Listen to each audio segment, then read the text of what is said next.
Welcome to my video. ওখানে গিয়ে নেমে পড়লাম পুকুরে, ওই বড়শি দিয়ে মাছ ধরলাম, তারপর ঘুরলাম গ্রামটা, ঘুরিয়ে নেমে গেলাম নদীতে। আমি আর আমার বোন নদীতে আগের দিন নদীটা দেখেছিলাম, আর পরদিন নদীতে নেমে গেলাম স্নান করতে। বলেছিলাম যে আমার তো কুম্ভ স্নান হয়নি, তাই আমি এই খোয়াই নদীতে একটু মনে মনে কুম্ভ স্নান করে নিলাম।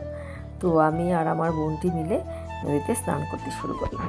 আর গ্রামটা না এত সুন্দর, চারধার মানে ঘুরে ঘুরে শুধু আমার দেখে আমার প্রাণ জুড়ে যাচ্ছিল। একটু তর্পণ করে নিলাম। ওই চারদিকে গাছ, কি সুন্দর দেখতে, সবজি, কফি সবজি সব। আমি, আমার ভগ্নিপতি, আমার বোন, আমরা মিলে কি করছিলাম, কুল পাড়ছিলাম। হাতে হাতে কুল পাড়ার কবে যে পেরিয়ে গেল ভুলেই গেছিলাম। তো আমরা বেশ মজা করে কুলগুলো হাত দিয়ে পাড়ছিলাম। বেশ গামছায় পরে কুল ভর্তি করে নিয়ে নিলাম। বেশ ভালোই লাগছিল কিছু কিছু পারতে পারতে। আমি ঘুরতে কার কার ভালো লাগে অবশ্যই বলবে। Thank you for watching my video. Please like, share and comment on my video.